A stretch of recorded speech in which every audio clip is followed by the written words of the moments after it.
FDR. What was his wife's name? Eleanor. Barack Obama. What's his wife's name? Michelle. Today I want to share with you a gentleman that is very well known, but not many people know his wife's name. We're going to talk about first ladies. And I really want to bring to you this first lady because she's near and dear to my heart.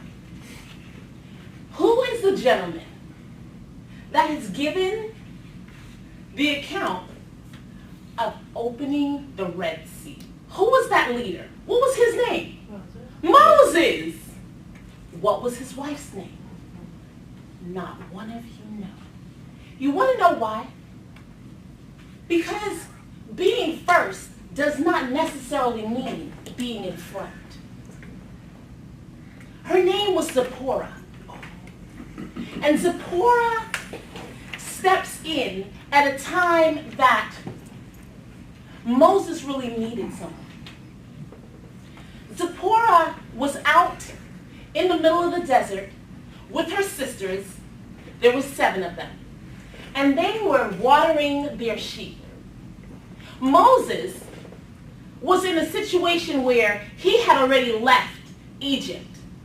He got a little ahead of himself, got upset at how the slaves were being treated, and he killed a man, buried him, and thought no one noticed. The next day, someone mentioned it to him, and he was out of town. He found himself in a place called Midian. And in Midian, he happened to see these sisters watering their animals. And there were some shepherds that came up giving them a hard time. So Moses stepped in. We already knew that he had a temper. He stepped in, got rid of the shepherds, and allowed the girls not only to water, but he helped them water their sheep. They went home, told the father. The father said, "Where is he?"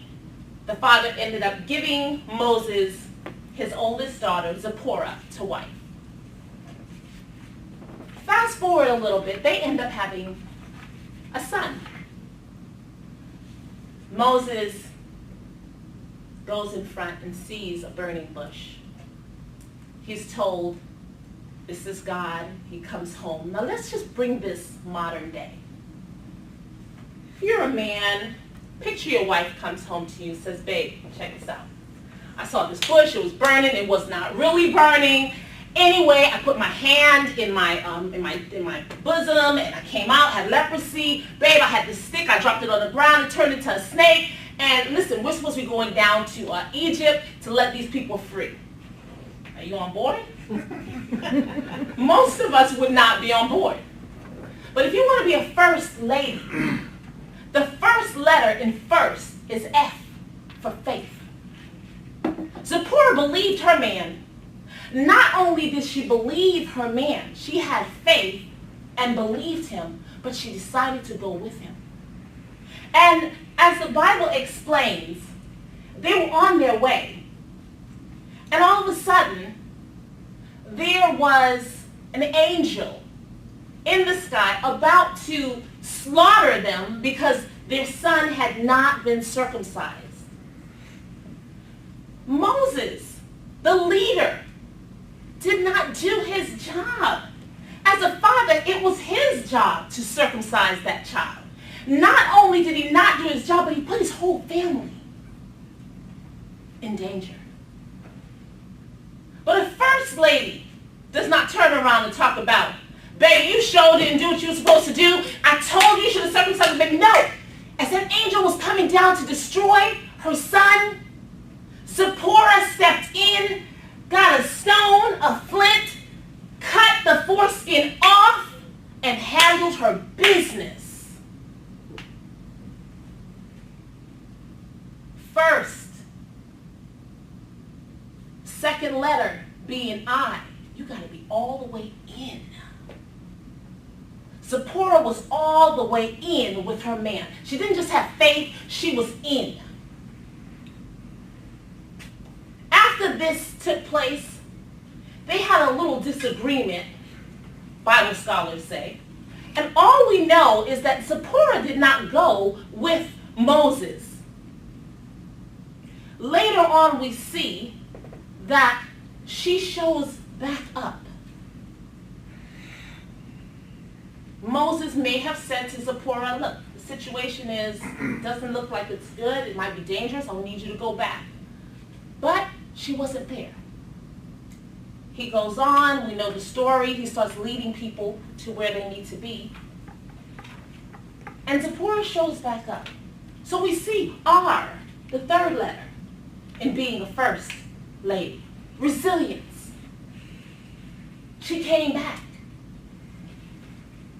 When she got back, Moses' sister, for those of you that know the story, Miriam, began to complain that he chose a woman that was so dark.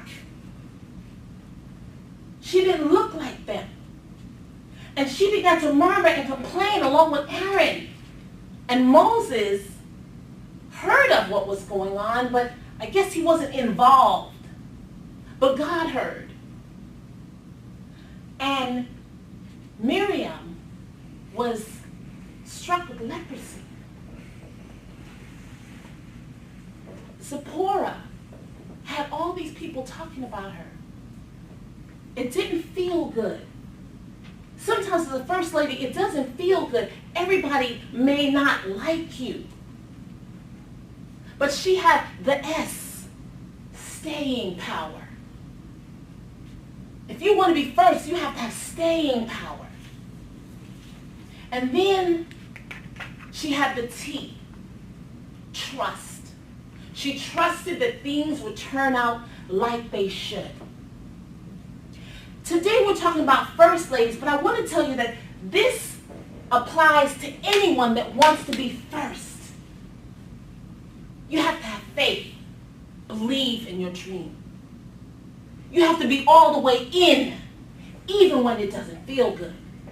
You have to be resilient, be able to come back. You have to have that S for staying power.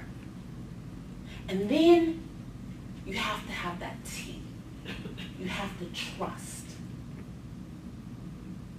Hopefully, each of you, when you hear the name Moses, you will remember that he did not get where he was without his first lady.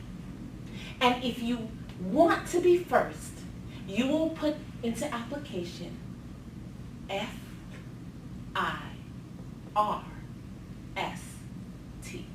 Thank you.